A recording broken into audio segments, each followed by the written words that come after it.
Bien, vamos a continuar con el Phylum Apicompleja, que como ya sabemos son protozoarios parásitos intracelulares obligados y vamos a hablar de quizá una de las enfermedades más conocidas y más temidas, sobre todo por las embarazadas, en relación a la presencia de los gatos, y esta es la toxoplasmosis. La toxoplasmosis, que es causada por un protozoario apicomplejo que se llama Toxoplasma gondii, ha generado que los gatos sean animales rechazados, inclusive hasta satanizados, aunque es importante mencionar, iniciando esta presentación, que los gatos son solo una parte del ciclo biológico, porque existen otra serie de factores que hay que considerar y que son importantes antes de responsabilizar al gato totalmente de esta enfermedad. Existen tres presentaciones para la toxoplasmosis: la forma aguda, la forma crónica y la forma congénita.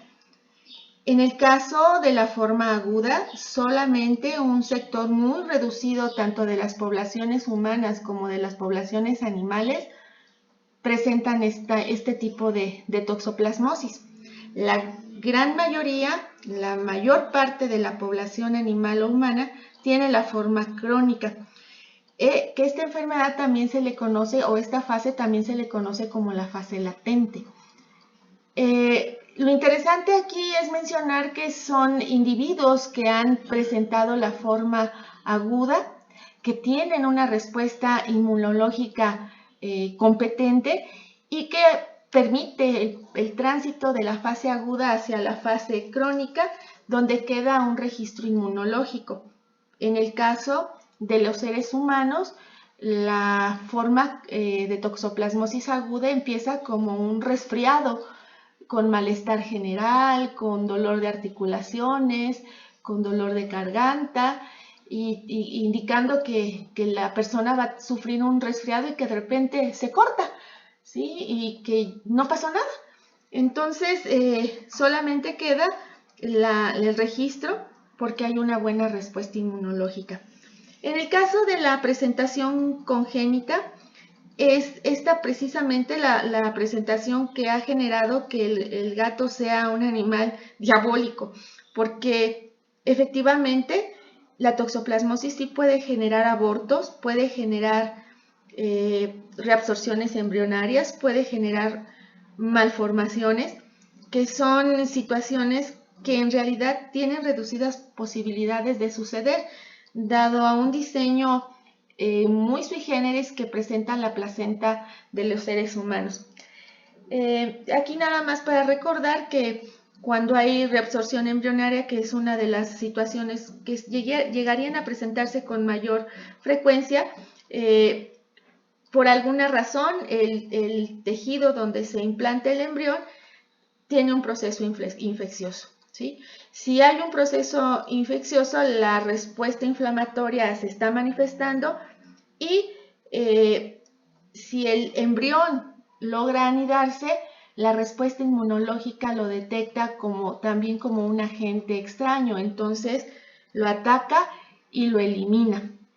Esto es básicamente lo que pasa con las reabsorciones embrionarias, de las cuales vamos a hablar un poco más adelante. Los hospederos definitivos son los felinos en general, tanto domésticos como silvestres. En el caso de los gatos, para los seres humanos, el gato representa la posibilidad de tener un ayudante que le permite ahuyentar o eliminar a los ratones, tanto en la casa como en bodegas donde se almacena alimento. Las situaciones que evitan que proliferen en estas bodegas esta fauna nociva, pero con el problema de que los gatos defecan ahí mismo en esas bodegas. Por el otro lado, los gatos se han popularizado como mascotas. Actualmente la construcción de casas y departamentos se hacen en espacios muy pequeños, lo que no permite tener mascotas de grandes dimensiones. Es por eso que actualmente vemos que las mascotas más populares en relación a los perros son perros de razas muy pequeñitas, ¿sí? Como los chihuahueños, y por su tamaño, los gatos también se han vuelto una mascota digna de considerar para ser acompañante de los seres humanos en sus domicilios, por el comportamiento tan independiente que llegan a tener y porque en realidad no necesitan tanto espacio para desarrollarse. En cuanto a los hospederos intermediarios, todos los animales domésticos, cientos de animales silvestres, los seres humanos y el gato también llegan a comportarse y funcionan como hospederos intermediarios. Es interesante mencionar aquí que si nosotros revisamos la literatura y las investigaciones que se publican mes a mes en relación a qué otras especies se han detectado que pueden tener o participar en el ciclo de Toxoplasma, pues nos vamos a dar cuenta que continuamente esto se está actualizando y está aumentando. Dentro de las especies animales que pueden ser afectadas tenemos a los ratones. Los ratones son animales que son extremadamente susceptibles a la toxoplasmosis junto, por ejemplo, con los humanos y los borregos, que en el caso de la medicina veterinaria tiene un especial interés.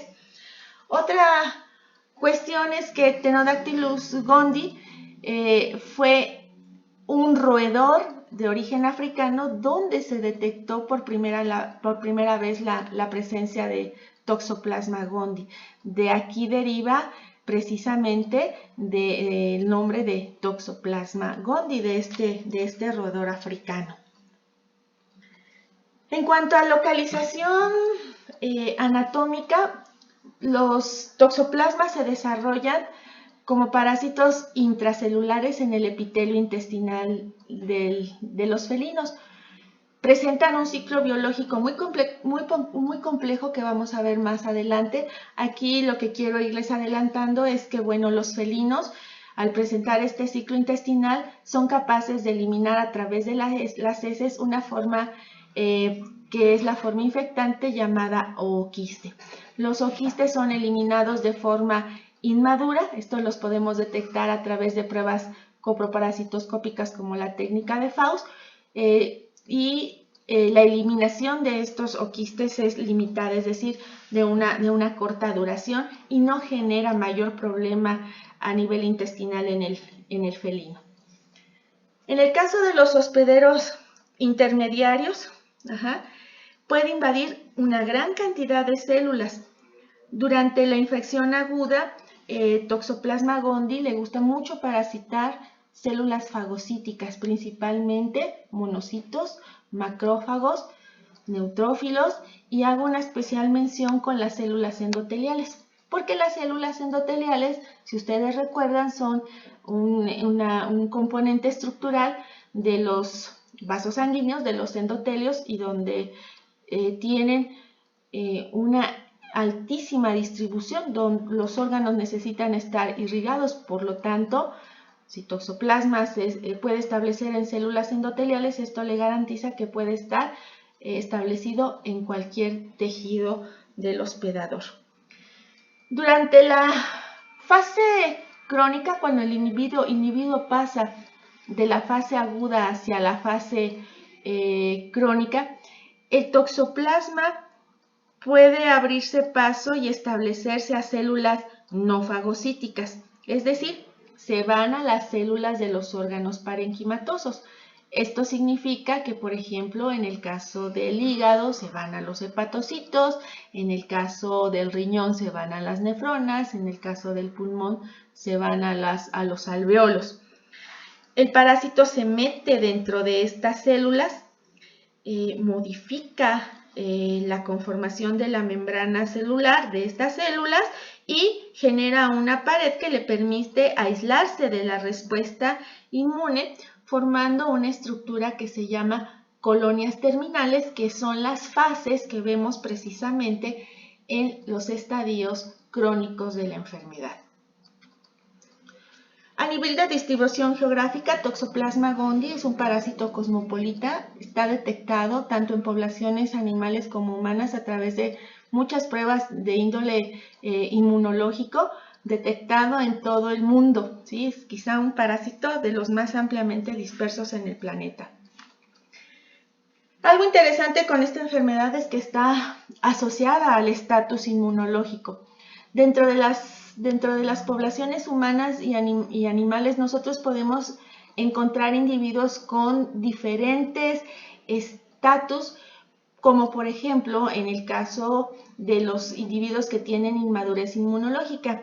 Este concepto se refiere a individuos en donde su sistema inmunológico no está totalmente desarrollado, de tal suerte que estamos hablando aquí de los fetos, de los productos que se están gestando.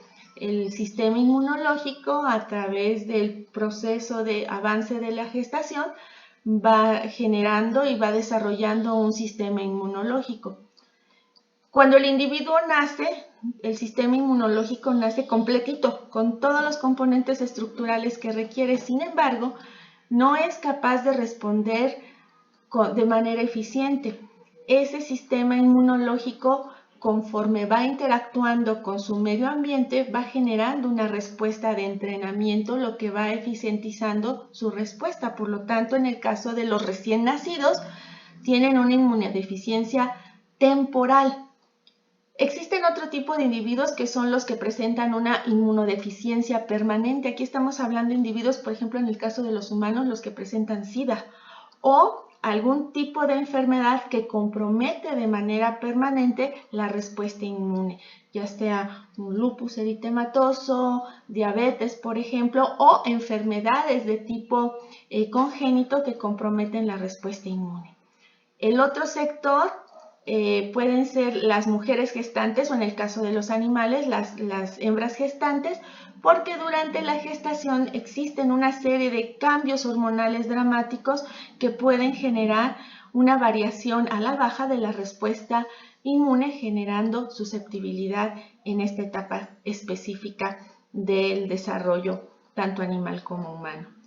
De tal forma entonces que podemos ver que se pueden afectar sectores específicos de las poblaciones en donde la presencia de toxoplasma puede desencadenar abortos, alteraciones en el desarrollo tanto físico o mental e inclusive muerte. Toxoplasma gondii en los felinos genera una infección de corta duración durante la vida del gato. También en este aspecto, los gatos durante su vida pueden tener reactivaciones y están asociadas a problemas de inmunosupresión, ya sea por enfermedades virales, principalmente por el uso de ciertos fármacos que depriman la respuesta inmunológica. Y en relación a qué tipo de gatos son los que se infectan principalmente, tiene mucho que ver con la edad. Normalmente los gatitos, cachorros, se infectan o son muy vulnerables durante los primeros 3 meses de vida.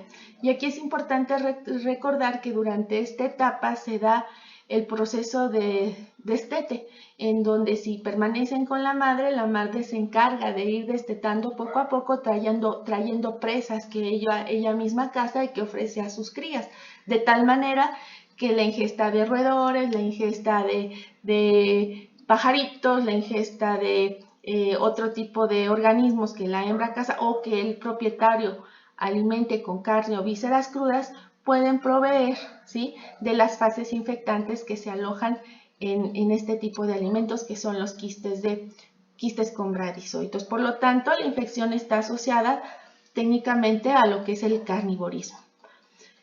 La infección generalmente es de desarrollo silencioso, ¿sí? Normalmente no genera alteraciones intestinales severas. A eso también le podemos añadir que el comportamiento de defecación del gato es muy sui generis. El gato escoge un lugar para defecar y entierra sus heces, lo que a veces genera pues la dificultad de poder detectar si hay alteraciones a nivel de la eliminación de heces y si son diarreicas. El gato puede generar una gran contaminación ambiental durante el periodo de eliminación de los ooquistes, que es un periodo muy corto, aproximadamente de unos 7-8 días en general. Lo que estamos viendo aquí es precisamente un oquiste, ¿sí? Es un oquiste inmaduro.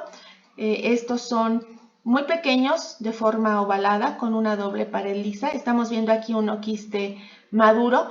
Lo sabemos porque presenta dos esporoquistes y en el interior de estos esporoquistes se desarrollan 4 esporozoitos en cada uno de estos esporoquistes. Los gatos, cuando tienen la infección activa, cuando están eliminando quistes, estos los eliminan de forma inmadura.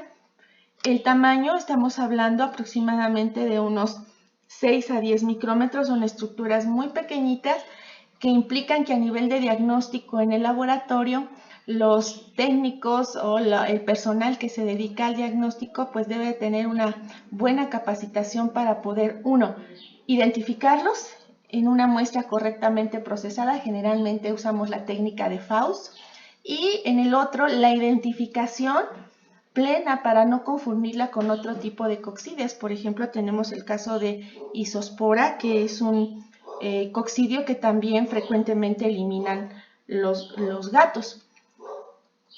En cuanto a los hospederos intermediarios, bueno, ya habíamos hablado que Toxoplasma gondii puede generar una alta susceptibilidad en individuos recién nacidos, en los inmunodeficientes temporales y permanentes o en las que presentan gestación. La infección se puede producir varias veces en la vida, es decir, los individuos pueden estar expuestos muchas veces a lo largo de su desarrollo de vida con el parásito, solamente que la respuesta que estos individuos presentan depende mucho del estadio o del estatus inmunológico.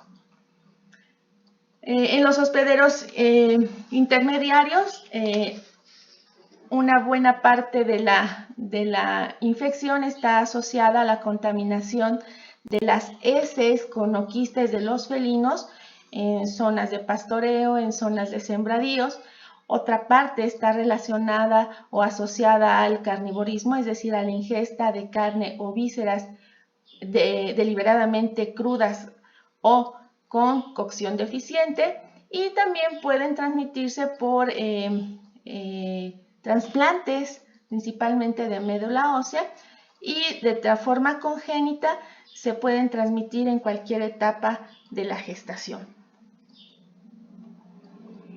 Lo que vemos aquí son las 3 formas que presenta el parásito. La primera es el oquiste, recordando que esta fase solamente la eliminan los gatos, los felinos, por periodos cortos, generalmente una sola infección en la vida del gato, normalmente gatos pequeños de alrededor de 3 meses de edad. En el caso de los hospederos intermediarios vamos a ver que se presentan 2 tipos de trofozoitos, se desarrollan 2 tipos de trofozoitos a partir, puede ser de la ingesta de estos oquistes que el gato ha eliminado y que son ingeridos, y que son la fase de taquizoito y que son las fases de bradizoitos. Ambos son trofozoitos, es decir, son la forma activa del parásito. La diferencia entre uno y otro es la actividad metabólica, la velocidad de reproducción, ¿sí? Y la forma de conglomerados que podemos ver sobre todo en la formación de la fase quística. ¿Qué podemos decir de la primera fase, que es el oquiste? Los hospederos definitivos eliminan quistes inmaduros. Estos se maduran en el ambiente gracias al efecto de la humedad, de la temperatura y del factor tiempo. Son fases altamente resistentes, de una alta supervivencia en el medio ambiente y que generan un altísimo nivel de contaminación. Si nosotros pensamos que hay una gran cantidad de gatos sin dueño, de los cuales no son fácilmente visibles por los hábitos nocturnos y que pueden defecar prácticamente en cualquier lugar, enterrando sus heces, pues entonces podemos asumir que habrá sitios donde esta contaminación deberá de ser muy alta. En el caso de los bradizoitos, estos están asociados a los hospederos intermediarios. Los bradizoitos están organizados en forma de colonias terminales que también llamamos quistes. Son transmitidos hacia los hospederos definitivos, es decir, hacia los gatos, porque estos quistes con bradizoitos se encuentran en las vísceras o en la carne. Si el gato ingiere este tipo de tejidos, lo que nosotros vamos a ver es que esta transmisión por carnivorismo se puede presentar. Son muy frecuentes estos quistes en las poblaciones humanas como animales. Son muy susceptibles al calor, pero también son resistentes al contacto con los jugos digestivos, de tal manera que cuando nosotros ingerimos carne o vísceras que están perfectamente cocidas, que están perfectamente cocinadas, pues técnicamente lo que sucede es que estos quistes con bradizoitos se inactivan, se destruyen. A nivel de supervivencia de estos quistes con bradizoitos tienen una posibilidad de sobrevivir prolongada, inclusive el paciente puede morir por cualquier otra causa por vejez y es probable que esos quistes con bradizoitos se hayan mantenido viables. A nivel de tipos o de linajes genéticos, en el caso de Toxoplasma gondii se conocen 3 tipos de biotipos, ¿sí? Biotipos biológicos o linajes genéticos, el biotipo 1, el biotipo 2 y el biotipo 3. Cada uno tiene características muy específicas. En el biotipo 3 está asociado a los ratones, ¿sí? En ratones es un biotipo extremadamente virulento. Este biotipo está ligado a lesiones cerebrales. Es muy capaz de poder atravesar la barrera placentaria en el caso de gestaciones y está ligado a los gatos, a la depredación por gatos. El biotipo 2 está asociado a borregos y a cerdos. Y también al humano, de tal forma que tiene que ver con el consumo de este tipo de carnes. Para el caso específico de la ingesta de carne de borrego, pues en México la situación es muy característica. ¿Por qué? Porque el borrego no lo comemos en un estilo muy especial, que es estilo barbacoa. ¿Qué implica esto? Implica que la carne de borrego es sometido a largos periodos de cocción, estamos hablando de 10 hasta 14 horas, a altísimas temperaturas. Por lo tanto, si recordamos que los bradizoitos son altamente susceptibles a la cocción, pues esto hace que pues, se destruyan en este tipo de estilo de cocinar la barbacoa. En el caso de los cerdos la historia es distinta, porque del cerdo nosotros podemos consumir a través de la carne una diversidad de platillos muy interesante. El ejemplo más clásico serían las carnitas.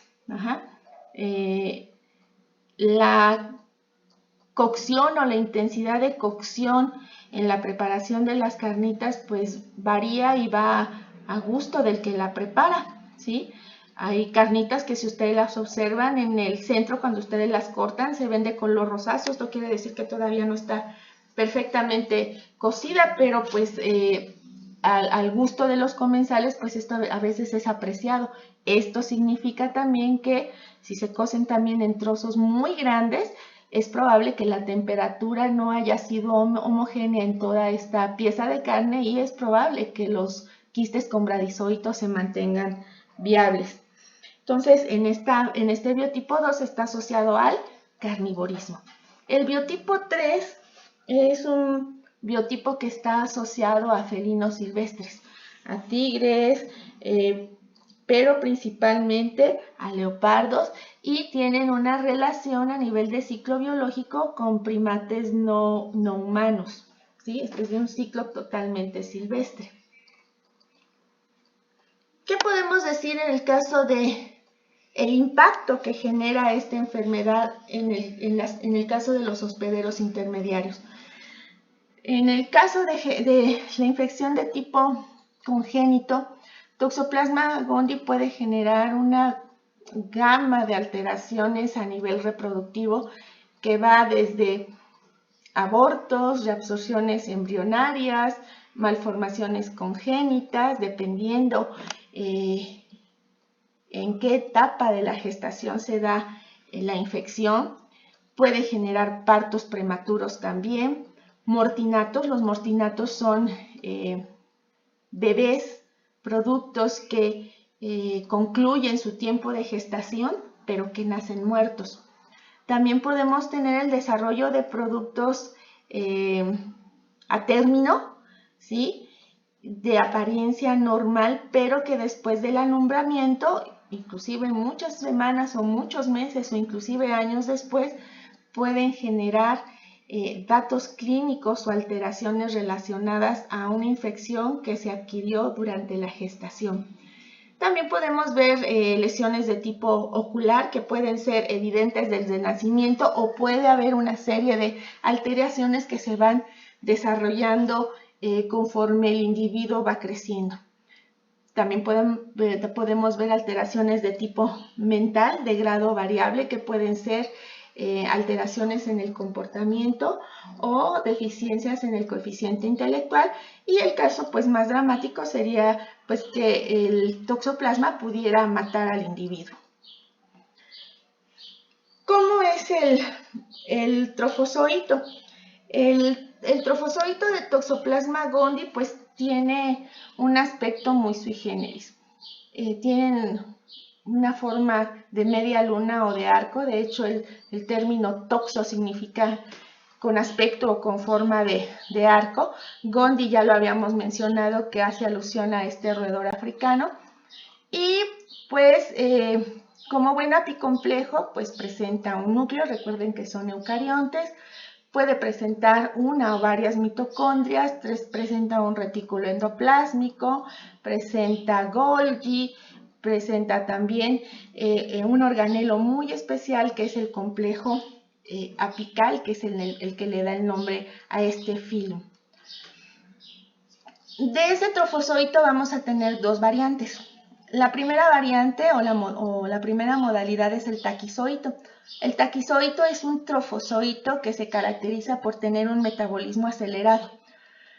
Su velocidad en relación a este metabolismo es alta, ¿sí? Es un parásito muy activo. El tamaño fluctúa entre 3 y 8 micrómetros, recordando que es un parásito intracelular que prefiere las células fagocitarias y las células endoteliales. El número que podemos encontrar de estos trofozoitos en la célula por regla general es un número reducido. La otra característica importante y que lo manejamos así como una característica que vamos a revisar aparte es el complejo apical. El complejo apical es un organelo importantísimo en estos parásitos y está formado por un conjunto de estructuras como las róptrias o taxonemas, que son una especie como de conductos, como de pequeños tubos que producen moléculas que básicamente son polipéptidos. Estos polipéptidos le van a permitir al parásito adherirse a la célula, pegarse a la célula, le van a permitir también orientarse o acomodarse en relación a la membrana de la célula para que pueda inyectar estos polipéptidos y pueda introducirse a la célula a través de poros que ha podido generar. El aspecto que tiene el trofozoito es que si ustedes ven en la parte donde está el complejo apical es una zona así como muy puntiaguda, muy aguzada, y que conforme va avanzando hacia la parte posterior se va redondeando, lo que le da el aspecto como de una banana o como un aspecto de una media luna. La otra variante es del trofozoito, es el bradizoito. El bradizoito es de lento metabolismo. Este se desarrolla en los tejidos parenquimatosos, ¿sí? Generan o fabrican una pared que los protege y los aísla de la respuesta inmunológica, y dentro de este quiste propiamente dicho se desarrollan los bradizoitos, que son los que estoy señalando con el cursor. Son de tamaño menor a los 3 micrómetros, son muy abundantes, se reproducen por endodiogenia y son las fases que se desarrollan en la etapa crónica o la etapa latente de la enfermedad. Aquí tenemos los comparativos, el taquizoito de rápida reproducción y el bradizoito de lenta reproducción. La fase aguda, ¿sí?, de la toxoplasmosis, la fase crónica que se desarrolla en individuos que son inmunocompetentes. Hay otra estructura muy peculiar, además del complejo apical, que es el apicoplasto. El apicoplasto es un organelo que tiene los toxoplasmas que guarda material genético, ¿sí? Si ese apicoplasto se le pudiera quitar de alguna manera al toxoplasma, el toxoplasma se moriría. De tal forma que ese apicoplasto se ha convertido en un órgano, en un organelo de mucho interés a nivel de investigación, porque se ve la posibilidad de utilizarlo como un blanco farmacológico. ¿Sí? Es como si a nosotros nos intentaran quitar, no sé, las mitocondrias, ¿no? Sin mitocondrias, ¿qué haríamos? Pues nos moriríamos. Entonces, esto es lo que les puedo comentar en relación al apicoplasto. Aquí vemos imágenes de microscopía electrónica, vemos al Toxoplasma gondii, vemos al complejo apical con el conoide, vemos el núcleo, ¿sí?, la forma característica que tiene el parásito. En la imagen de aquí arriba vemos toxoplasmas que están libres, es probable que acaban de salir de alguna célula que destruyeron, tienen la forma característica de banana. Y aquí tenemos una forma que la conocemos como forma de roseta. La forma de roseta, que es la que vemos aquí con mejor definición, es un arreglo anatómico, es un arreglo que los trofozoitos que sean taquizoitos que se han multiplicado dentro de la célula, la forma en que se acomodan. La idea es que con este acomodo, cuando la célula se destruye, esto le permite a los toxoplasmas que van a ser liberados facilitar con mayor eficiencia nuevas células. Lo que estamos viendo en la imagen inferior derecha es una célula precisamente fagocitada con un número reducido de taquizoitos de toxoplasma. En su manual ustedes van a encontrar que habla de pseudoquistes, ¿sí? No son pseudoquistes, son falsos quistes. ¿Qué son? Son taquizoitos que están dentro de la célula que se han multiplicado, ¿sí?, y que están en pequeño número dentro de la célula parasitada, ¿sí? Los verdaderos quistes, acuérdense que los vemos en la fase crónica de la enfermedad y son bradizoitos.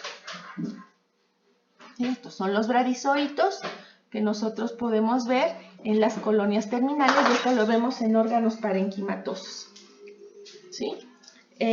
Aquí tenemos otra imagen, ¿sí? Eventualmente en estos órganos parenquimatosos, estos bradizoitos que se mantienen de forma latente, eventualmente con variaciones o problemas de inmunosupresión, pueden reactivarse y generar el traslado a la fase de taquizoito nuevamente y generar reinfecciones de tipo agudo. Bien, vamos a hablar del ciclo biológico del toxoplasma. Aquí lo que vamos a mencionar es pues el papel que tiene el gato en este ciclo. Los gatos eliminan oquistes, ¿sí? Estos oquistes se maduran y pueden ser infectantes para otros felinos, pueden ser infectantes para otras especies diferentes, que serían los hospederos intermediarios, tanto herbívoros como carnívoros, y en el caso de los humanos. El ciclo corto del toxoplasma sería a través de eliminación de oquistes, ¿sí?, en sitios, por ejemplo, de pastoreo, de diferentes especies herbívoras, donde esos oquistes, al ser ingeridos, se transforman en trofozoitos, taquizoitos en una primera instancia en los animales que sufren la infección, y si el sistema inmunológico responde adecuadamente, pasará a la fase crónica de la enfermedad desarrollando bradizoitos, colonias terminales con bradizoitos en vísceras y en carne. Eventualmente estos organismos herbívoros dentro de los cadenas alimenticias pues son el alimento de carnívoros, de depredadores. Si estos depredadores ingieren a estos herbívoros, que a su vez tienen los bradizoitos en vísceras y en tejido muscular, pues es la forma en que los quistes con bradizoitos entran en contacto con un hospedero intermediario diferente a través de la ingesta de quistes con bradizoitos. Lo mismo sucede en el caso del humano. La ingesta de carne o vísceras crudas deficientemente cocidas o deliberadamente crudas nos pueden poner en contacto con esta fase del parásito sin la necesidad de que haya la presencia de gatos directamente conviviendo con el ser humano. El ciclo biológico de Toxoplasma gondii en los felinos es un ciclo muy complejo. Los gatos, ya sea por la ingesta o quistes maduros provenientes de heces de gatos, o la ingesta de quistes con bradizoitos provenientes del carnivorismo, el gato es un depredador por naturaleza, desarrollan una serie de estadios reproductivos muy interesantes. Aquí lo que ustedes tienen es la secuencia de reproducción que se da a nivel del intestino del gato, para culminar, ¿sí?, en la esquizogonia, ¿sí?, la esquizogonia que nos genera merozoitos de segunda, tercera generación, que finalmente nos generan también el desarrollo de gametos, tanto macrogametos como microgametos, que nos dan como resultado la producción de un ooquiste, ¿sí?, de un huevo o cigoto que es capaz de protegerse con una pared quística que le permite sobrevivir en el medio externo.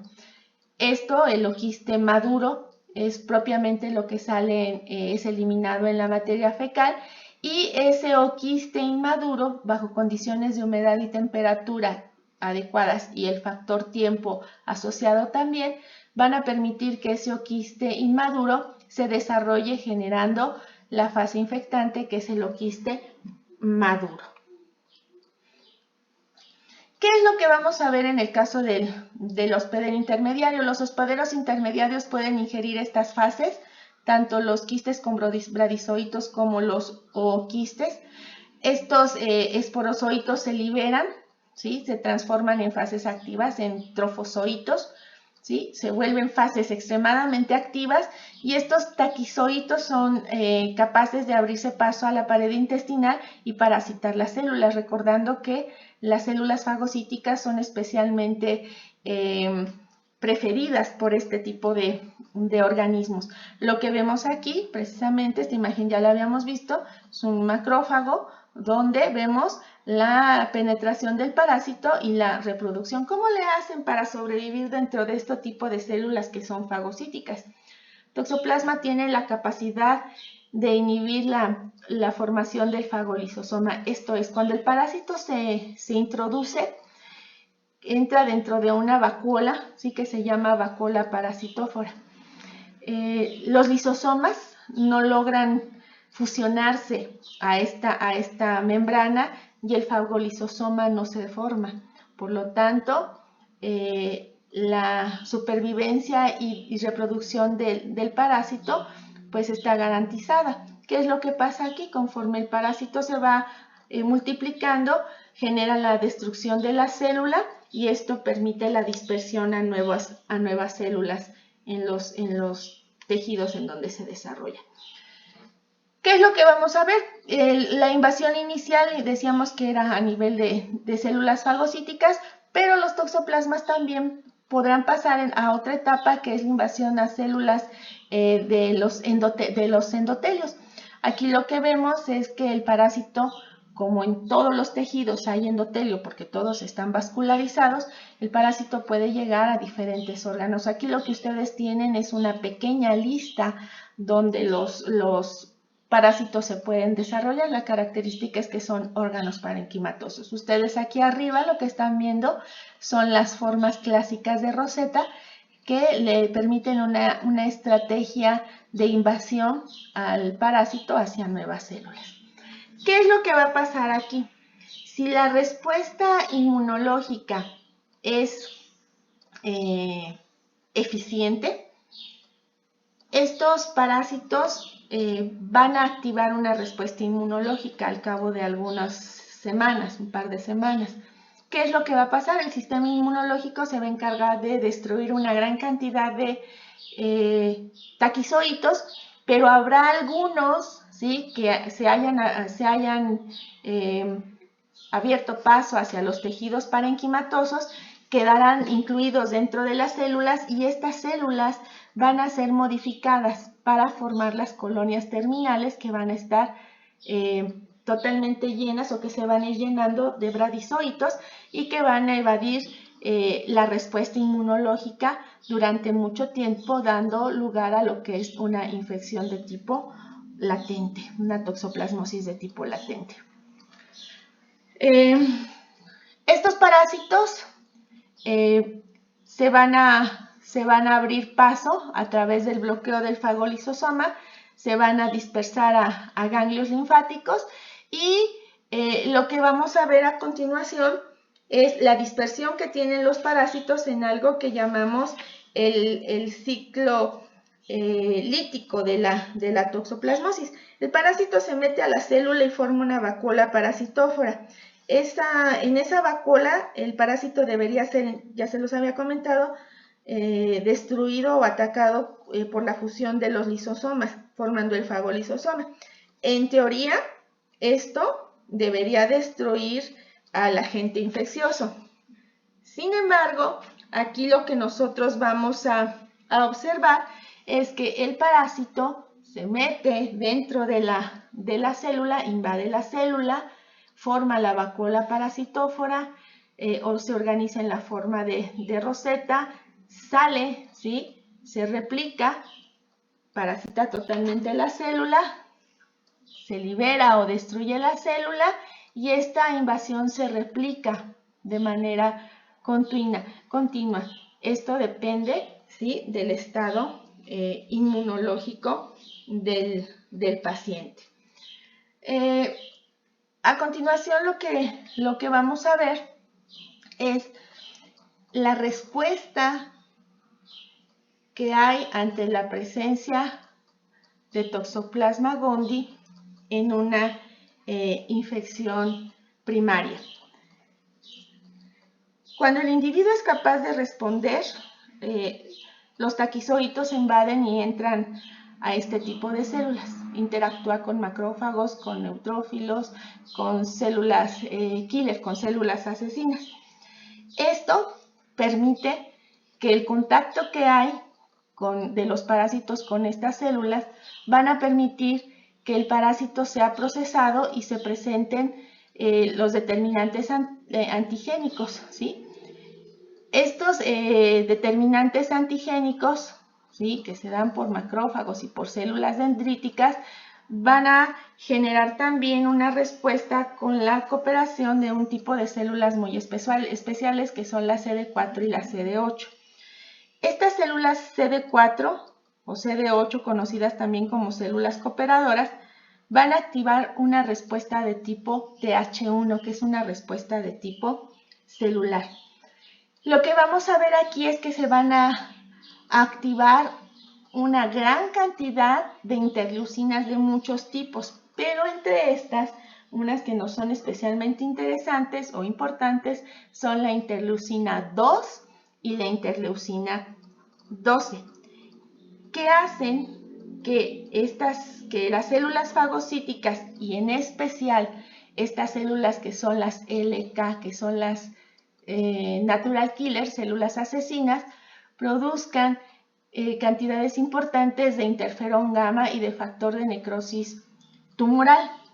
¿Qué es lo que va a pasar con esta activación? Estas moléculas lo que hacen es que van a desencadenar o van a ayudar a inactivar la inhibición del fagolisosoma. Es decir, no le van a permitir al toxoplasma bloquear la formación del fagolisosoma, de tal manera que la célula, ¿sí?, puede destruir a los toxoplasmas y puede amplificar y potenciar la fagocitosis por macrófagos y por neutrófilos. ¿Esto en qué se traduce? Se traduce en una gran cantidad de taquizoitos que van a ser destruidos durante la fase aguda de la enfermedad y de alguna manera van a empezar a controlar la infección. Otra característica importante es que estos factores también de interferón gamma y de factor de necrosis tumoral van a generar también un mecanismo que se llama un mecanismo de muerte celular programada que conocemos como apoptosis. Es decir, las células que están infectadas, que están parasitadas, ¿sí?, se programan para morir, son programadas para morir. Al morir la célula, el parásito también se muere. Las células CD8 también tienen un potencial citotóxico. Estas células tienen la capacidad de transferir este potencial citotóxico a las células NK. ¿Qué es lo que va a generar esto? Pues garantiza un mecanismo de sistema de respuesta eficiente para el control de la infección. Entonces, este sistema complejo se regula y se establece de manera muy eficiente. Y aquí es donde sucede algo muy interesante.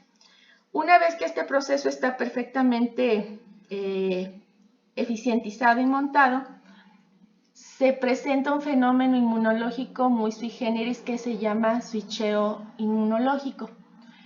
Este switcheo inmunológico se da gracias a la presencia de medios muy ricos en interleucinas, de interleucinas como la tipo 4, la interleucina de tipo 5, la interleucina de tipo 6 y la interleucina de tipo 10. En este caso, ¿sí?,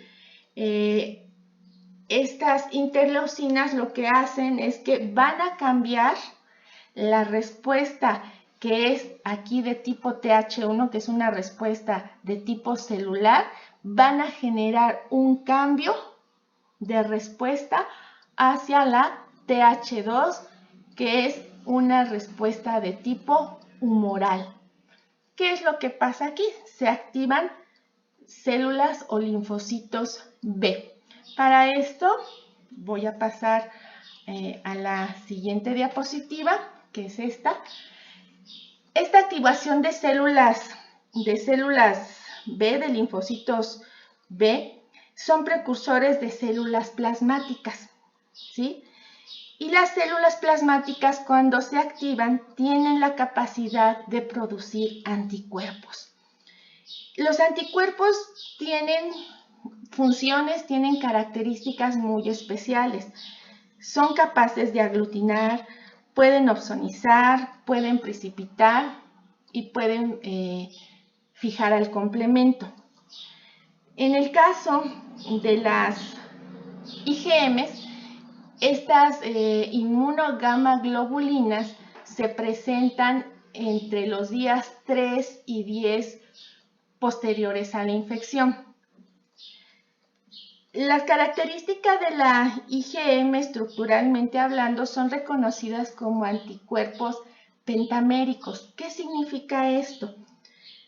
pueden fijar el complemento, pueden aglutinar, pueden precipitar, pueden opsonizar 5 veces más, ¿sí? Lo que saben hacer lo amplifican a 5 veces, ¿sí?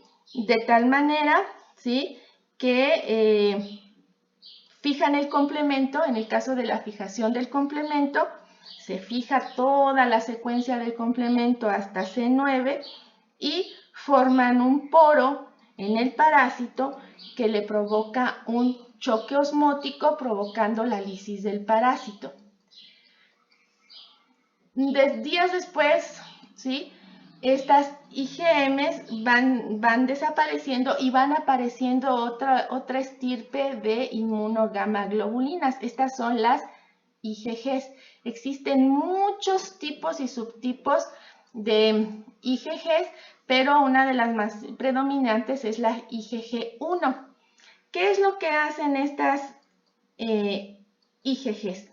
Bueno, son inmunogamaglobulinas, ¿sí?, o anticuerpos monoméricos, ¿sí?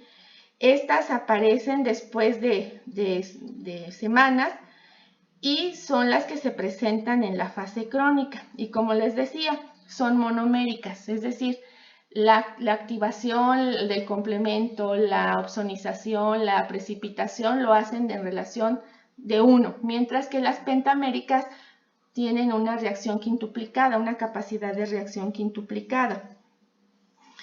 Lo importante de las IgGs es que estas se mantienen por mucho tiempo, inclusive pueden durar años en los hospedadores, y la presencia de reinfecciones van a reforzar la concentración de anticuerpos, de tal manera, ¿sí?, que este es el mecanismo que protege al hospedero contra reinfecciones.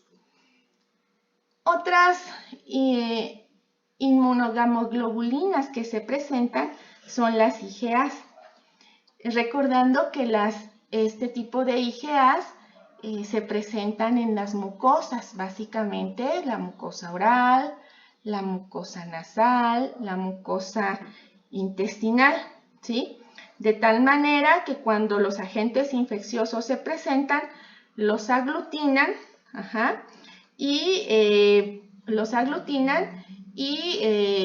pues participan en su destrucción. Estas inmunogamaglobulinas pasan o están presentes durante la lactancia, es decir, pasan al recién nacido a través del calostro. Mientras el individuo está siendo amamantado, mientras está lactando, esta inmunidad pasiva pues se va a mantener vigente, protegiéndolo del toxoplasma. Sin embargo, cuando el individuo es destetado, esta inmunidad se pierde y entonces esta capacidad de protección pues también se borra. ¿Qué pasa cuando la respuesta inmunológica falla en una infección primaria, en una primoinfección? Lo primero que tenemos que mencionar aquí es que esto se da en individuos que no son competentes. Aquí lo que vemos es que la respuesta de tipo TH2 no se monta y solamente se monta la respuesta de tipo TH1, que es la respuesta celular. La situación que tenemos aquí es que vamos a tener algunas interleucinas que van a bloquear la producción del interferón gamma y del factor de necrosis tumoral. Si ustedes se acuerdan, ¿sí?, cuando veíamos lo que sucedía en la infección primaria, este factor de necrosis tumoral y el interferón gamma lo que hacían es que inhibían la inhibición del fagolisosoma, ¿sí? Suena así como redundante, es decir, ¿qué es lo que va a pasar aquí? El escenario es que ante el bloqueo del interferón, el toxoplasma sí va a poder bloquear la formación del fagolisosoma, sí va a poder multiplicarse, sí va a poder parasitar a más células, ¿sí?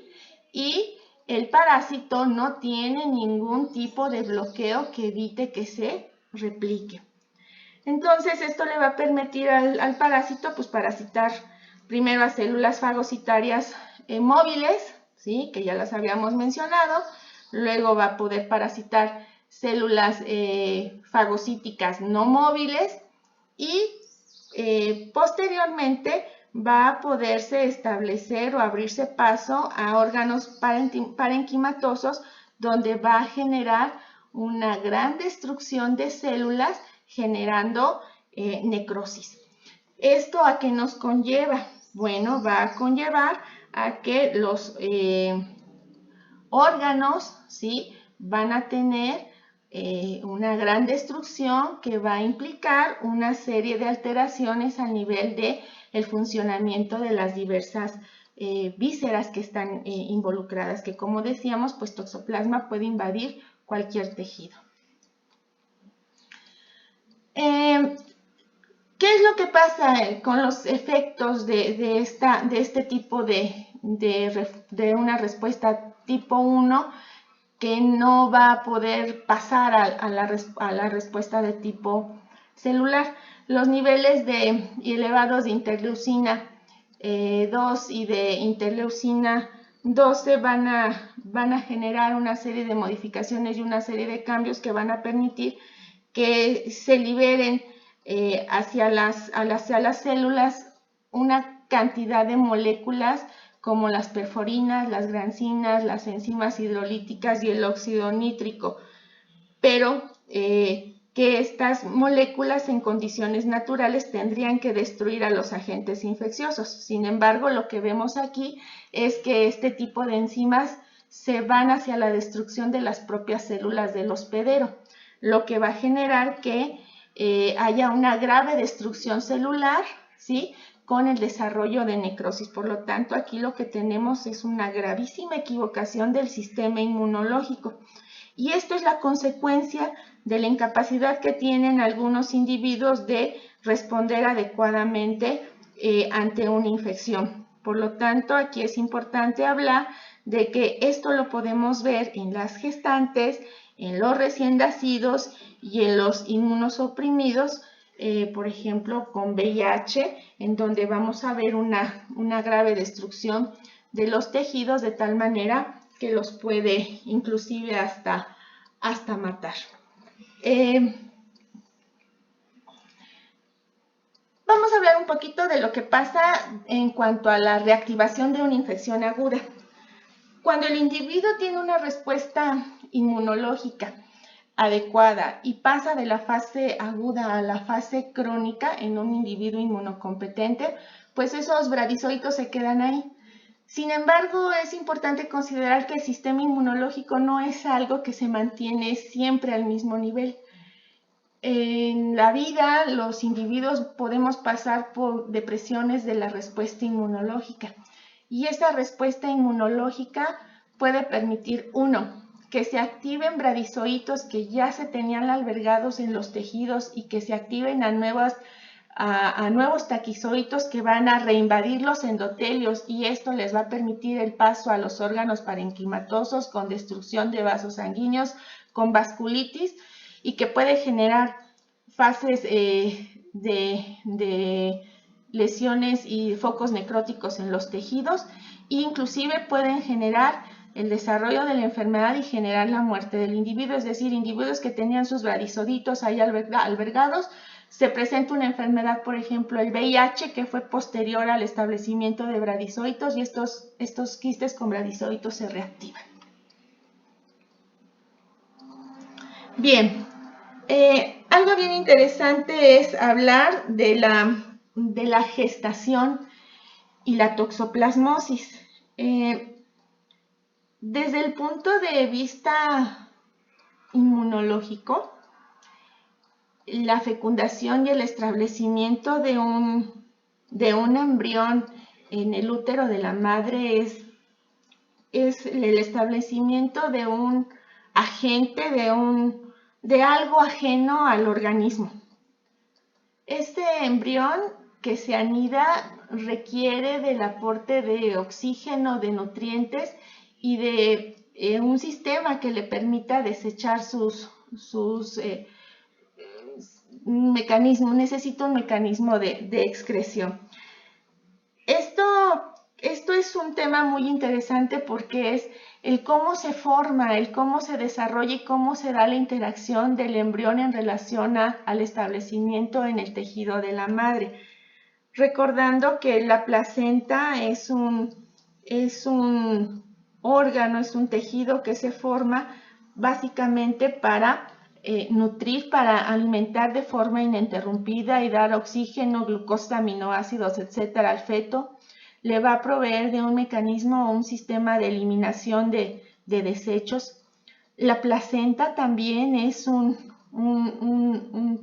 estructura que se forma y que tiene una función hormonal, ya que modifican el metabolismo y permiten el curso gestacional.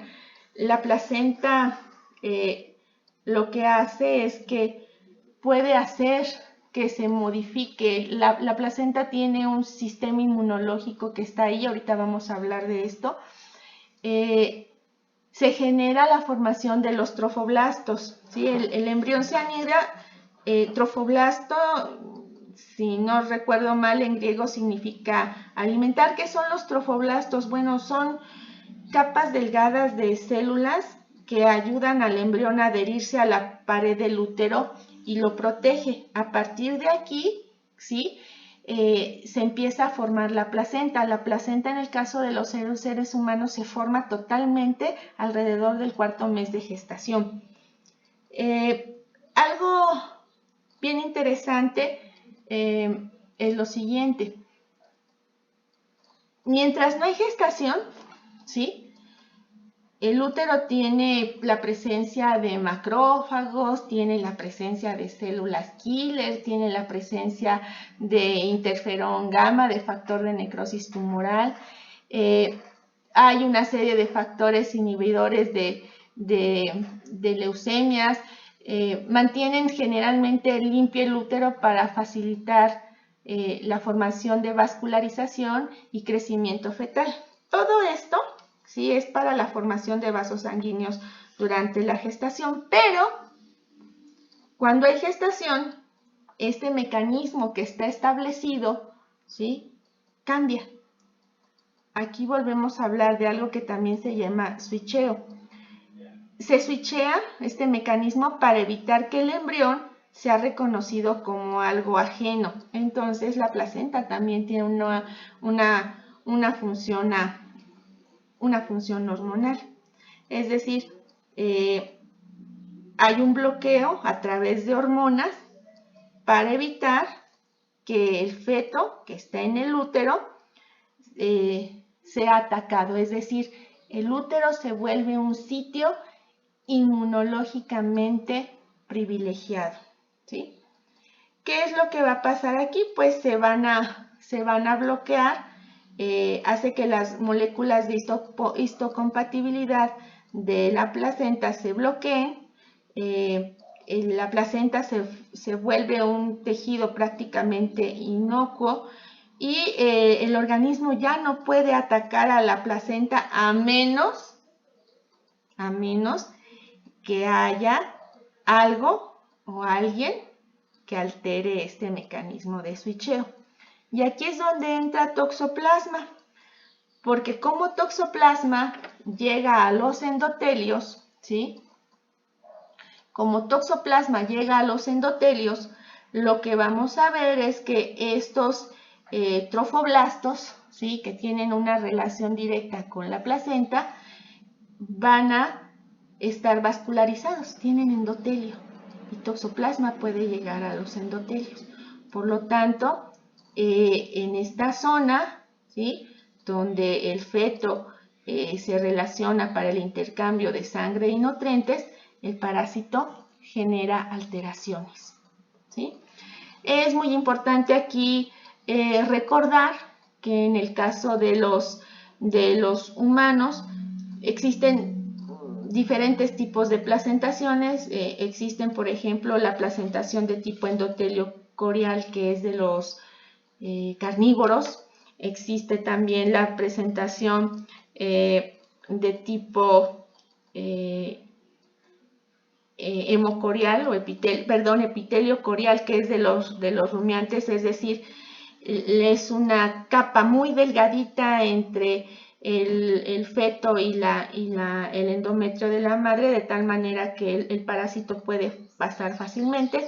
Y en el caso de los humanos y de otros primates es una placenta de tipo hemocorial. Esto significa que el tejido fetal penetra hasta el endometrio, ¿sí? Hasta que se contacta con la sangre de la madre. Esto en el caso de los humanos hace que al parásito le cueste más trabajo atravesar la placenta. Por lo tanto, lo que nosotros les comentábamos es que los abortos, los partos prematuros, no son los escenarios más frecuentes para la toxoplasmosis de tipo congénita, sino más bien lo que vemos son las reabsorciones embrionarias, ¿sí? Es decir, antes de que se forme la placenta. ¿Qué es lo que vamos a ver dentro de los procesos de infección en las diferentes etapas de la gestación? Lo que vamos a ver es que recordamos que la placenta bien formada, ¿sí? En el caso de los seres humanos está ya más o menos a partir del tercero hasta el cuarto mes, ¿sí? Entonces, lo que vamos a ver es que esta placenta está bien implantada, ¿sí? Y pues en condiciones normales, pues está bien diseñada, bien implantada, a no ser que haya malformaciones en la placenta o que tengan un defecto. ¿Quiénes son las que tienen estos defectos? Pues las personas o las mujeres que tienen fallas, ¿sí? Placentas mal hechas, que son las vulnerables o las susceptibles a desarrollar muertes embrionarias, muertes fetales, o que pueden permitir el paso del parásito hacia el feto y generar malformaciones de tipo congénito. Entonces, pues recordando que la placenta va a alimentar al feto durante todo el tiempo de forma ininterrumpida, que le va a ayudar a eliminar sus desechos, que tienen una función hormonal que modifican el metabolismo y permiten un curso gestacional normal, que genera un ambiente de tolerancia inmunológica para que el feto no sea atacado por las defensas de la madre, y pues también la protección biológica que la placenta da, porque se comporta como un verdadero filtro donde se evita el paso de sustancias nocivas, en el caso, por ejemplo, de las fumadoras o de las que ingieren algún tipo de droga, o evita también el paso de agentes infecciosos. El cuadro clínico. El cuadro clínico es extremadamente variable. Hay situaciones en que la mayoría de los casos pues pasa desapercibido. Sin embargo, lo podemos agrupar en problemas de tipo respiratorio, en problemas de tipo neurológico, en problemas de tipo digestivo y en problemas de tipo reproductivo. Aquí lo que nos debe de quedar bien claro es el estado inmunológico. El estatus inmunológico es la parte clave en este concepto. Los individuos inmunosuprimidos, ¿sí?, por diversas causas, tanto animales como humanos, ¿sí?, son los que van a manifestar estos signos, estas variaciones o la combinación de estos signos variados. ¿Qué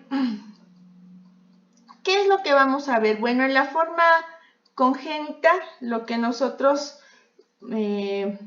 vamos a observar individuos que son la primera vez que se infectan, es decir, no hay una memoria inmunológica previa que pueda detener la infección de manera temprana. Entre más tardía es la infección,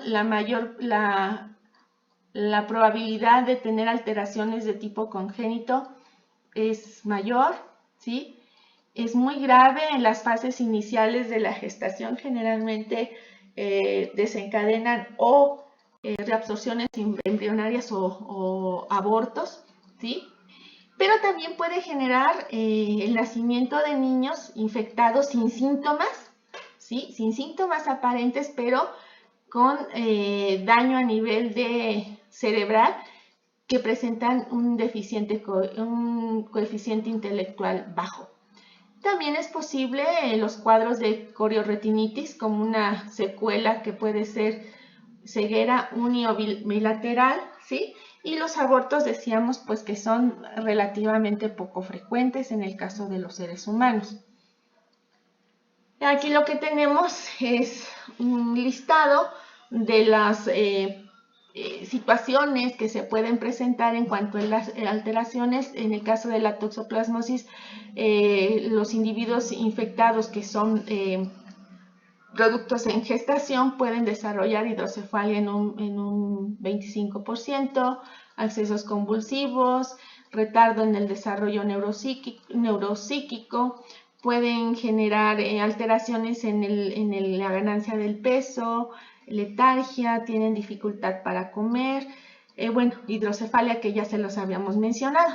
¿Sí? Puede haber otro tipo de problemas a nivel orgánico, como problemas a nivel de funcionamiento de corazón y pulmones, hepatomegalia, esplenomegalia, ictericia con afección ocular y elevada probabilidad de muerte por daño orgánico. Sin embargo, la mayoría de los casos clínicos son asintomáticos y generalmente pues se afecta un solo órgano que a veces es difícil establecer el diagnóstico. Cabe mencionar que para validar la presencia de una toxoplasmosis no solamente se basa en el cuadro clínico, sino que se requiere una serie de pruebas de laboratorio con tamizajes, con pruebas confirmatorias que permiten el establecimiento confiable y total de un diagnóstico de toxoplasmosis, ¿sí? La toxoplasmosis generalizada es menos frecuente, ¿sí? Hay una forma exantemática que presenta un exantema maculopapular, un inicio frusco, hay fiebre, malestar, hay cefalea, ¿sí? Hay afección de tipo respiratorio con cuadros de tipo digestivo, con dificultad para comer, con una distensión de la cavidad abdominal y posible alteración cardiovascular, y eventualmente también puede haber afección a nivel de sistema nervioso, ¿sí? En la toxoplasmosis generalizada vamos a ver también una presentación meningoencefalítica. Lo que vemos aquí en los pacientes es que hay una inflamación y un daño al tejido que puede generar confusión, cambios de comportamiento, delirio y coma, ¿sí? También es importante que detectemos que se presentan cuadros de meningoencefalitis con dolor de cabeza, rigidez de nuca y coma, que lo puede confundir con otro tipo de enfermedades. Hablábamos la sesión pasada, por ejemplo, de amibiosis, ¿sí? De amibiosis extraintestinal que puede generar este tipo de alteraciones, ¿sí? Vamos a ver la toxoplasmosis ocular, es una forma rara y adquirida ligada a el desarrollo de corioretinitis y desprendimiento de retina, ¿sí? Bueno, aquí les hicimos un pequeño resumen, ¿sí? Donde podemos observar de manera así muy breve algunas de las malformaciones congénitas que pueden presentarse en la toxoplasmosis. El paladar hendido es una de ellas, el labio leporino, ¿sí? Este labio en forma parecida a la de los lepóridos, de los conejos, que en muchos de los casos requiere 4, 5, 6, 7 cirugías para poder restablecer lo más posible la funcionalidad y el aspecto del labio. Diafragmas incompletos, microcefalia, un desarrollo poco adecuado del cerebro o la ausencia totalmente del desarrollo cerebral, la microftalmia, ¿sí? La anoftalmia, la ausencia total de ojos, ¿sí? Y alteraciones de tipo variable que a veces no son detectables hasta que el individuo, el bebé, empieza a desarrollarse y los alcances de movimiento, de comportamiento y de coordinación pues no son los equiparables a los estándares típicos del desarrollo de un bebé de determinados meses de vida. ¿Sí? Aquí lo que estamos viendo es tejido cerebral, hemorragia de intensidad y grado variable. Aquí vemos lesiones en hígado, calcificaciones. Vemos también retinopatías.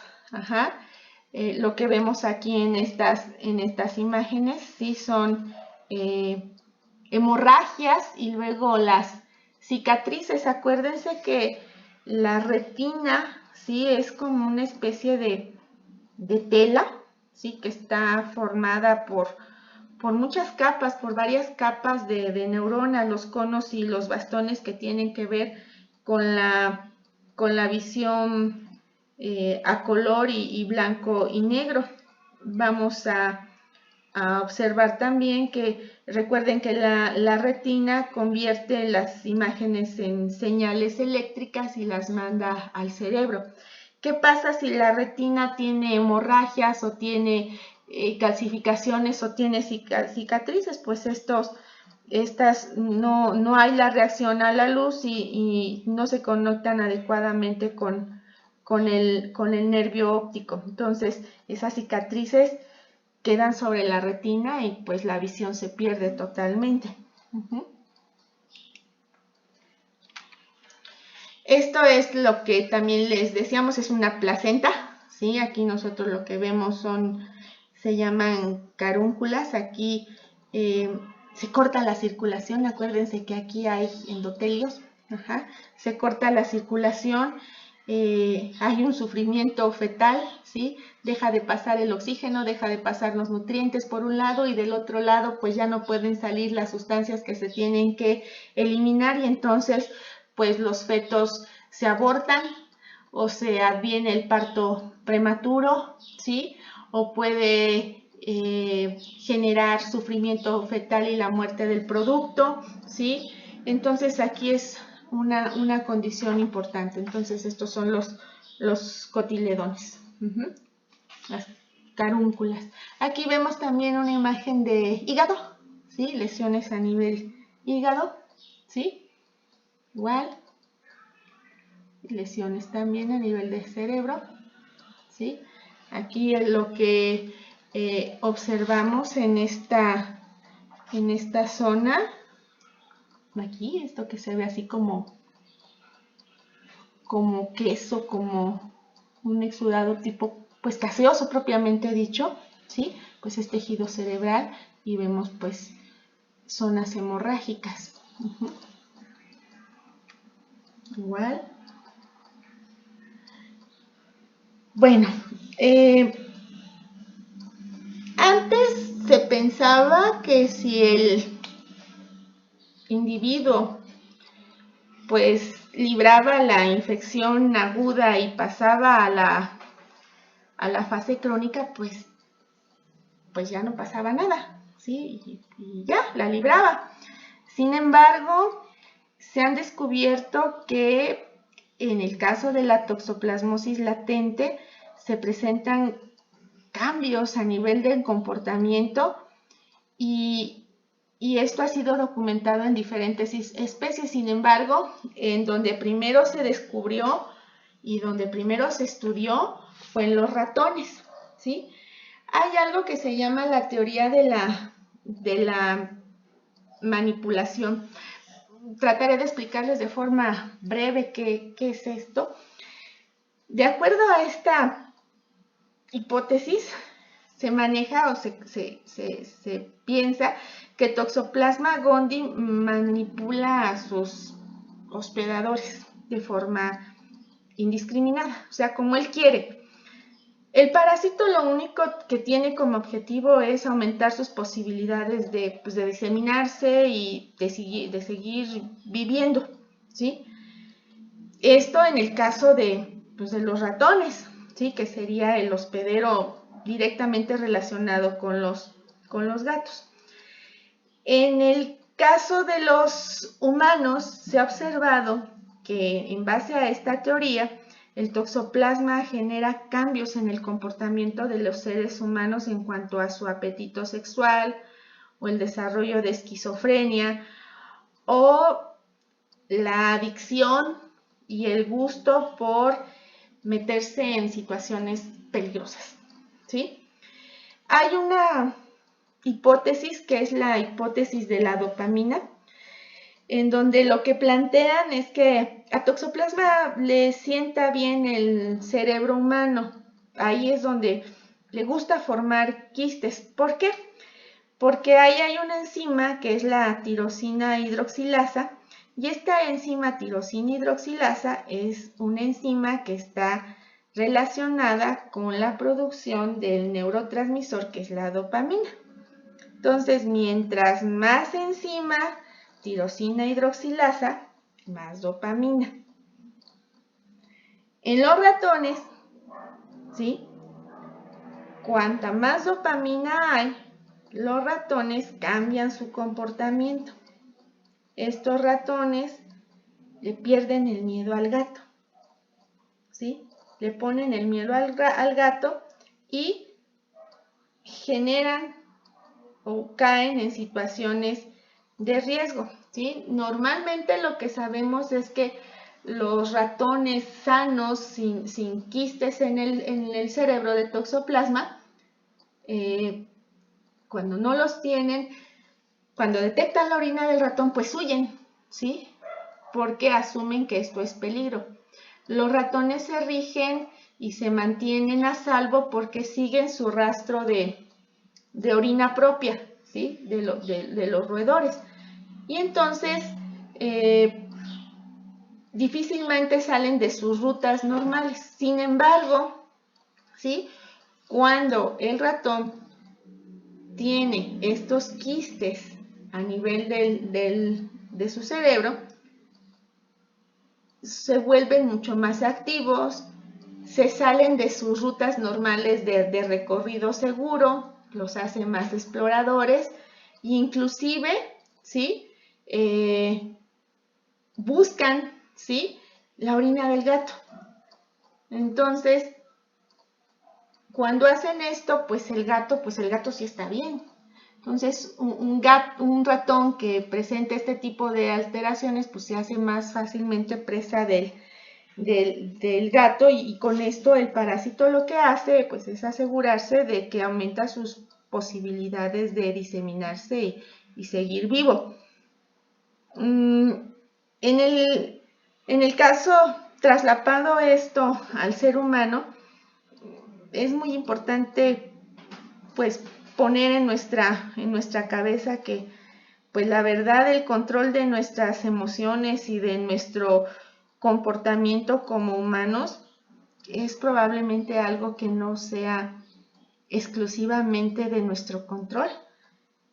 La gente que ahorita vamos a ver algunas relaciones, algunos artículos en lo que vemos que el humano modifica totalmente su comportamiento humano, y esto está estudiado, y entonces nos hace pensar que pues el verdadero amo del comportamiento y de nuestras emociones pues no somos los humanos. Quizá hay organismos invisibles, imperceptibles a nuestra vista, que son los verdaderos amos y son los verdaderos controladores del mundo y de la humanidad. Esto era lo que yo les comentaba en el caso de los ratones que tienen toxoplasmosis. se ve una disminución significativa de su aprendizaje, pierden la capacidad de memorizar, son más activos, se vuelven más exploradores, ¿sí? Se reduce la respuesta neofóbica, es decir, le dejan de tener miedo a muchas cosas, entre esos al gato, y el comportamiento es así suicida. Y esto es bien interesante porque, bueno, si ven la imagen que está ahí, pues es bastante descriptiva.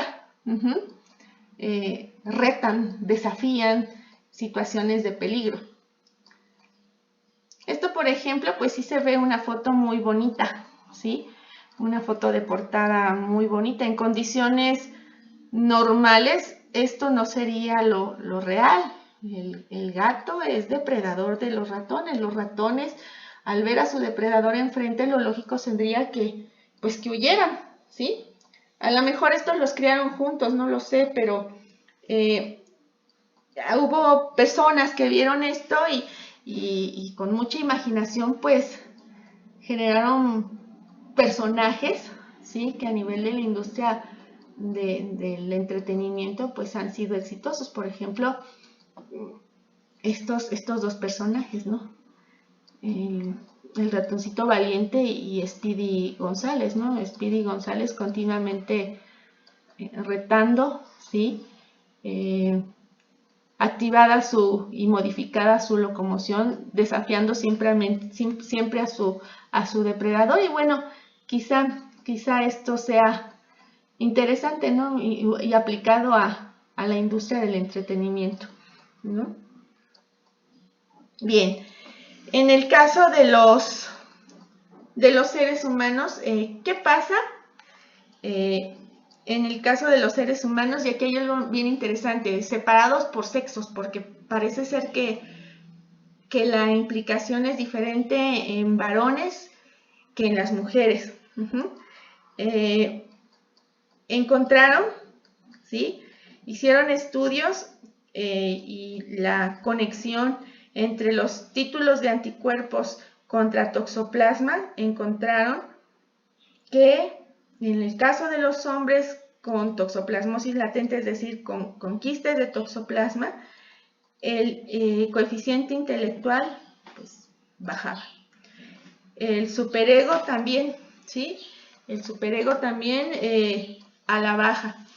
Tienden a romper las reglas, ¿sí? Afectan los reflejos. Hay un estudio, ¿sí? De taxistas, y si no mal recuerdo es en Turquía, que había una gran cantidad de accidentes que tenía que ver, bueno, pues porque los conductores pues no tenían una capacidad adecuada para reaccionar a situaciones de respuesta rápida, y entonces lo que encontraron fue que los títulos de anticuerpos contra toxoplasma eran notoriamente evidentes y que había una relación interesante entre la presentación de estos quistes y la tendencia a asociarse a accidentes, también relacionados con la esquizofrenia, es decir, trastornos de la personalidad. Esta foto debería de ser, bueno, George Bush, ahorita deberíamos de sustituirla más bien por el actual presidente de los Estados Unidos, que yo creo que no está muy lejos de tener este tipo de lesiones, de quistes en el cerebro por el tipo de comportamiento desafiante, ¿sí? que tiene. ¿Qué pasa en el caso de las mujeres? En las mujeres el comportamiento y los estudios que hay evidencian un comportamiento diferente a lo que vemos en los varones.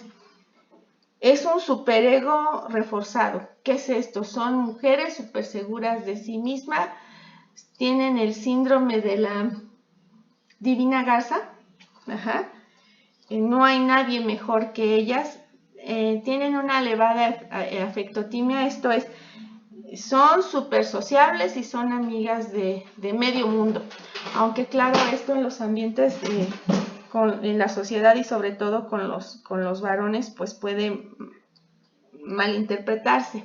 Son extremadamente extrovertidas, amigas de todo el mundo, y esto genera una tendencia evidente a la promiscuidad y también una marcada tendencia al sentimiento de culpabilidad. ¿Sí? Tenemos aquí algunos artículos que ojalá ustedes tengan tiempo de poder revisar. Esto es la asociación potencial entre Toxoplasma gondii y la esquizofrenia, ¿sí? Es un estudio que se ha realizado en modelos animales, pero que es importante revisar también en relación a psicosis, a trastornos de personalidad, a trastornos bipolares. También hay estudios en relación a toxoplasmosis, en esquizofrenia, ya en humanos, y intentos de suicidio relacionados también con títulos interesantes, en niveles interesantes de Toxoplasma gondii en estos individuos.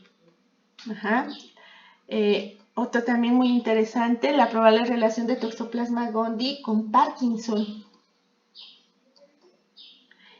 También hay con autismo. Sí, déjenme ver, aquí está.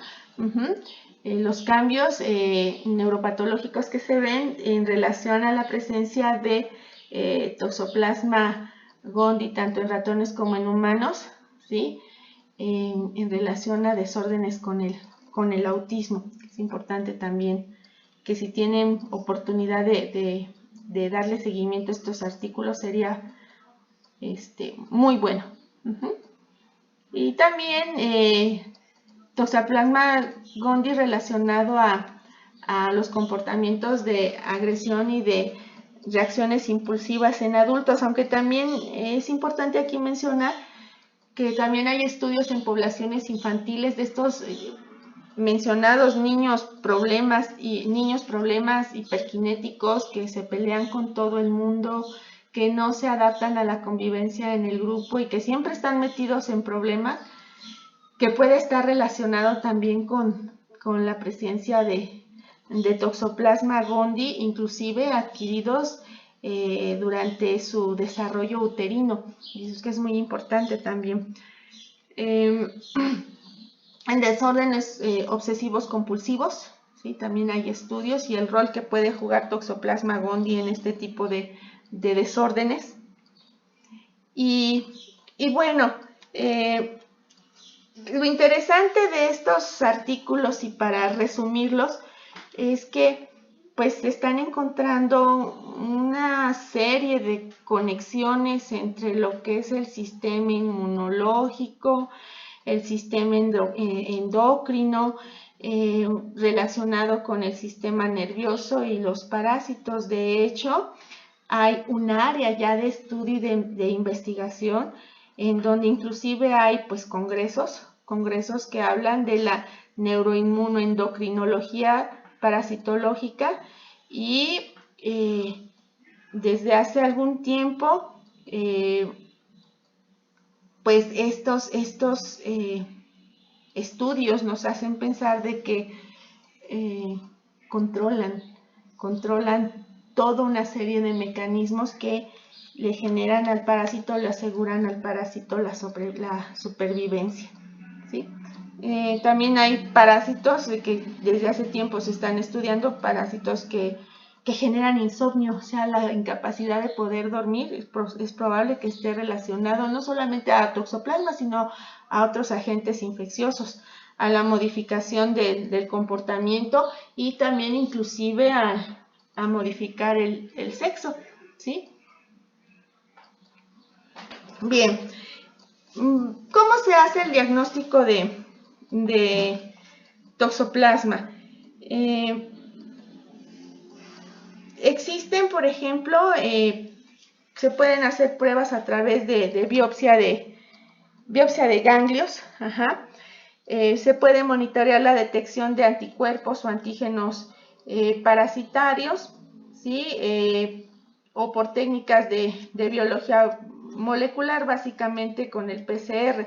Esto básicamente está pensado para los hospederos intermediarios y específicamente en el caso de los seres humanos, porque en los animales esto, por términos prácticos, no se hace. En el caso de, por ejemplo, las ELISAs, ¿sí? Se utiliza como tamizaje, es decir, tiene o no tiene toxoplasma, y se utiliza una prueba confirmatoria que es el Western blot, que es el que confirma el diagnóstico. En el caso del gato, ¿sí? A pesar de que el gato elimina quistes en las heces, es muy raro, ¿sí? que el gato, en el gato se puedan detectar fácilmente, no es lo más común. También se pueden hacer ELISAs en gato, esto sí es posible, pero aquí tenemos una situación. Los gatos asisten con muy poca frecuencia a los consultorios veterinarios, por lo tanto, pues es prácticamente nula la posibilidad de detectarlos.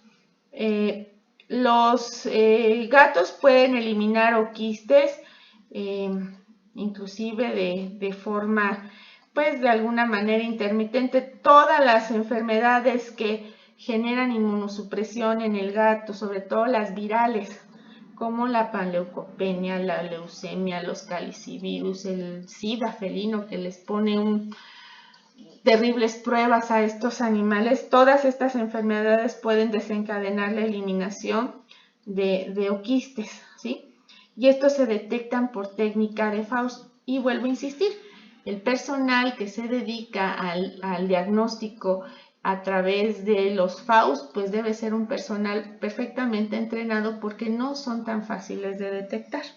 Y también la característica de que hay que diferenciarlos de otras coccidias. Yo les mencionaba, por ejemplo, isosporas, ¿no? Pero está también Hamondia, está también Besnoitia, o sea, hay otra serie de coccidias con las que se tiene que diferenciar, ¿sí? En gatos. Bien, aquí tenemos las pruebas inmunológicas, ¿sí? Básicamente, pues esto es como el histórico de las pruebas que se desarrollan actualmente, pues las que utilizamos son las ELISAs, ¿sí? Que se confirman con Western blot y eventualmente las inmunofluorescencias. La fijación del complemento ya son técnicas que no se realizan con frecuencia porque implica la utilización de toxoplasmas vivos con todo lo que implica en cuanto al riesgo biológico. Son toxoplasmas vivos, infectantes por todas las vías todas las vías de entrada que son viables. El protocolo del desarrollo de la técnica lleva una serie de condicionantes, una serie de pasos estrictos que, bueno, lo que ha generado que se busquen técnicas más sencillas que se estandarizan más fácil, y entre ellas tenemos las ELISA, los Western blot, o en el último de los casos para confirmar pues están los PCRs. Hay una perfil, una prueba que es el perfil de Torch. Lo podemos definir como un grupo de pruebas o exámenes en sangre que evalúan los niveles de IgM contra cierto microorganismo, ¿sí? Y que en relación a estos microorganismos puede haber una infección que cause problemas de tipo reproductivo o problemas de aborto y malformaciones, ¿sí? Dentro de este perfil de Torch, lo que nosotros tenemos es que son las iniciales de toxoplasmosis, la R es para rubiola, citomegalovirus y herpes, y adicionalmente se le puede añadir al final una S que es para sífilis, que podría entonces ser el perfil de Torch con S al final. Insisto, son pruebas que se hacen en sangre. Monitorea los niveles de IgM, ¿sí? Y bueno, en caso de que alguno de estos tenga un resultado positivo, lo que sucede aquí es que al paciente se le busquen pruebas muchísimo más específicas que confirmen el diagnóstico. Es importante mencionar que en el caso, por ejemplo, de toxoplasma, la infección es más alta cuanto más avanzada es la gestación y es más letal en cuanto a menor tiempo de gestación. ¿Qué es lo que vemos como signos clínicos? Y esto es importante sobre todo para el área de pediatría, pues vamos a ver signos de hidrocefalia. ¿Cómo miden esto? No es tan sencillo. Los pediatras hacen mediciones a nivel de la fontanela posterior y lo que hacen es medir y tienen rangos, ¿sí?, de medición donde a determinado tamaño se puede sospechar de que ese bebé tiene hidrocefalia. ¿Qué es lo que se hace? Pues se buscan pruebas más específicas. Calcificaciones en retina, que es algo característico de la toxoplasmosis, convulsiones, calcificaciones intracraneales y con mucha frecuencia la corioretinitis.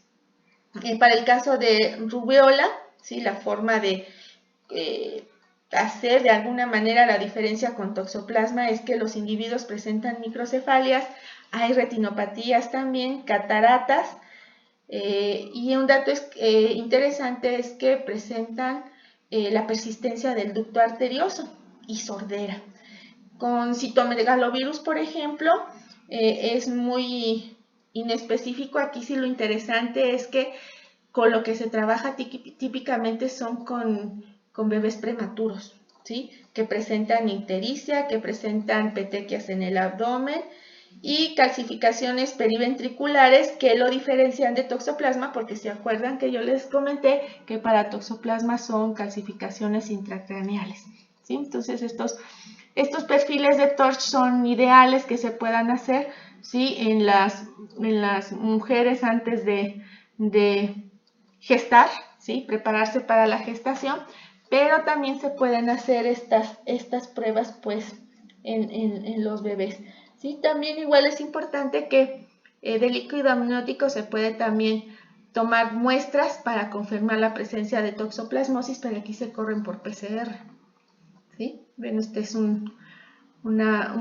test rápido para para TORCH, donde se miden las IgG. Si ustedes aquí ven toxoplasma, rubiola, citomegalovirus y herpes simple. Algo interesante, ya para terminar, lo que vamos a ver son los criterios diagnósticos. Esto es importante porque los criterios de interpretación a veces pueden ser erróneos y pueden generar pues daño hasta psicológico en el paciente. Aquí es muy importante pensar también en la interpretación adecuada. Escenario 1. Los niveles de IgG, que acuérdense que las primeras que se presentan son las IgMs durante los primeros semanas de la infección. Estas después van disminuyendo las IgMs y aparecen las IgGs. Los niveles de IgGs positivos hasta 300 unidades internacionales en ELISA con IgM negativa, ¿qué es lo que nos dicen? ¿Sí? Son individuos que estuvieron en contacto con toxoplasma, se infectó y como era inmunocompetente, se recuperó, no pasó nada. ¿Sí? Esto es importante. Escenario 2. Niveles de IgG mayores a 300 unidades internacionales, ¿sí?, con un título de anticuerpos 10 en 24 en inmunofluorescencia, compatibles, ¿sí?, con infección aguda. O sea, lo que se hacen son medir los títulos de anticuerpos. Generalmente se toman 2 muestras, la primera donde se encuentra este resultado, estos títulos, y si hay variación, ¿sí?, puede ser que el paciente esté cursando con una toxoplasmosis aguda. ¿Qué es lo que hacen? Se cuantifican las IgMs y se repite el estudio, la revisión de los niveles de las IgGs 3 semanas después. Con IgMs positivas y con la duplicación de IgGs, se confirma que es un individuo, ¿sí?, que tiene la infección activa, pero que está negativizando, es decir, es un paciente que está infectado, pero que es inmunocompetente, así que va a lograr controlar la infección, ¿sí? Ausencia de IgGs, presencia de títulos de IgMs, ¿qué es lo que se hace? Se espera un tiempo más o menos de unas 2 o 3 semanas, y se vuelven a titular estos niveles, se vuelven a evaluar estos niveles para descartar la infección. O la otra es si corresponden a una infección reciente. Hay un concepto que se llama avidez de IgGs. En esta prueba se mide la avidez de estas infecciones. La avidez de IgGs es baja cuando las infecciones son agudas. Y cuando la avidez es alta en estas IgGs, las infecciones son crónicas. Aquí hay otro escenario, mujeres embarazadas sin IgGs contra toxoplasma, sin seroconversión, quiere decir que nunca han tenido contacto con el toxoplasma gondii, por lo tanto no tienen memoria inmunológica. Y entonces a estas mujeres sí hay que cuidarlas para que durante la gestación no tengan contacto con el agente infeccioso, ¿sí? Aunque sean inmunocompetentes. ¿Por qué? Porque la respuesta inmunológica va a tardar cierto número de días o de semanas en montarse, pero durante ese tiempo esos toxoplasmas sí pueden alcanzar la placenta y pueden alcanzar al producto, ¿sí? Entonces aquí sí hay que dar seguimiento, ¿sí? ¿Cuáles son las medidas de control y prevención? Bueno, pues los grupos donde nos interesa el control y prevención son las mujeres gestantes, los inmunocomprometidos y los individuos recién nacidos. La manipulación y consumo de vísceras está relacionado precisamente a manejar la carne con cuidado. En las carnes y en las vísceras, pues no solamente hay toxoplasma, hay un montón de agentes infecciosos. Entonces lo que se recomienda es siempre lavar la carne. Siempre lavarla, siempre refrigerarla para evitar que proliferen las bacterias, ¿sí? Y también la forma de ingerir estas vísceras perfectamente cocinadas, ¿sí? Evitar el consumo de carne cruda. La interacción con los gatos aquí también es importante, sobre todo a nivel de areneros, ¿sí? Manejar adecuadamente esos areneros, usar guantes para su manipulación, ¿sí? Lavarlos perfectamente, desinfectarlos y evitar que se acumule arena, que es generalmente lo que se usa, son arena de origen de arcilla, ¿sí? Evitar que se acumule y limpiarlos frecuentemente para evitar que los oquistes, que solamente se eliminan durante cierto tiempo limitado, pues se maduren, ¿sí? El control en los sistemas de producción animal son muy complicados, ¿sí? Alguien piensa, dice, bueno, eliminar a los gatos de los ecosistemas, ¿no? Para controlar plagas, yo les comentaba al principio que se utilizan para esto. Sin embargo, ahora en el control, por ejemplo, de ratas y ratones, pues ya contamos con venenos para este tipo de plagas muy buenos. Y entonces, pues esto puede evitar la sustitución o permitir la sustitución de los gatos para ahuyentar o para controlar a las ratas en estos sistemas, ¿sí?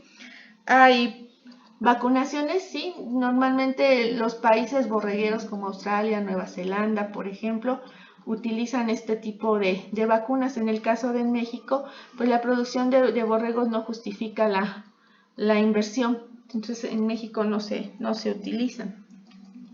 Sí, hay una vacuna, Toxovax, esta no existe en México, les comento solamente, es una vacuna, sí, que está hecha a base de pasajes en ratones, tiene una corta vida a nivel de anaquel y una reversión de virulencia, sí, es manejada a través de una cepa incompleta y se utiliza en animales.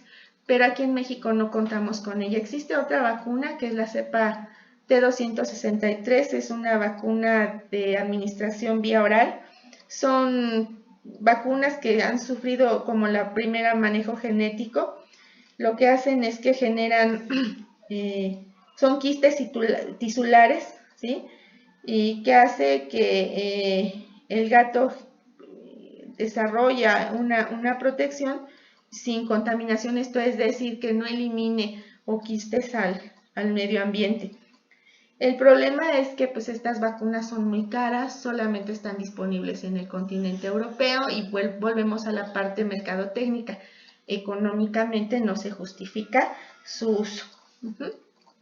Entonces, bueno, en el caso de los control de alimentos en cuanto a la ingesta de carne y vísceras, pues es algo que usualmente ya no se hace. Actualmente los gatos se alimentan con croquetas, con alimento húmedo procesado. ¿Sí? De hecho, los gatos se hacen adictos a este tipo de alimentos, en donde pues esto ha modificado mucho la posibilidad de que el gato entre en contacto con los quistes con bradizoitos. Además también pues no es tan fácil a veces detectar este tipo de problemáticas porque con poca frecuencia van al consultorio. Lo mismo sucede con las vacunas. No se justifica la inversión para las vacunas de estos animales. ¿Qué hay en cuanto a tratamiento? Bueno, el tratamiento, si ustedes ven, está restringido pues a pocos fármacos. Se han probado con muchos principios activos. Sin embargo, la pirimetamina combinada con sulfas, la clindamicina y la espermicina son de los medicamentos, los fármacos que se utilizan para el tratamiento contra toxoplasmosis. Lo ideal sería que a la persona que piensa embarazarse, o sea, un embarazo planeado, pues debe de verificar si tiene anticuerpos contra toxoplasma y el estatus inmunológico que guarda para poder gestar sin ningún problema. Se da el tratamiento, ¿sí? En el caso de que tenga una infección activa, se normaliza y bueno, ya después se planea la gestación. Sin embargo, el escenario más frecuente son gestantes que se infectan durante este proceso fisiológico. El problema de estos fármacos es que todos inhiben la síntesis del ácido fólico. Si ustedes saben, el ácido fólico ayuda muchísimo durante la gestación a que el bebé pueda tener una adecuada síntesis de nucleótidos de DNA. ¿Sí? O sea, las embarazadas se les procura durante la gestación la ingesta de ácido fólico para este fin. Si hay una infección y se le administran pirimetaminas, clindamicinas o espiramicinas, todos estos fármacos, todos sin excepción, inhiben la síntesis del ácido fólico. Para los toxoplasmas, el ácido fólico es muy importante porque sin ácido fólico los toxoplasmas se dejan de reproducir. Entonces, sí ayuda el tratamiento. El problema es la implicación que tiene para la bebé y para el gestante. Porque si aplicamos estos medicamentos, seguramente tanto al bebé y a la madre, algo malo les va a pasar, ¿sí? Entonces esto es muy interesante. Entonces, por lo tanto, pues se evalúa mucho el riesgo antes de decidir el tratamiento que se va a implementar. ¿Sí? Pues bueno, creo que esta es la última diapositiva. Espero que les sea de utilidad. Estudien mucho. Seguimos en contacto.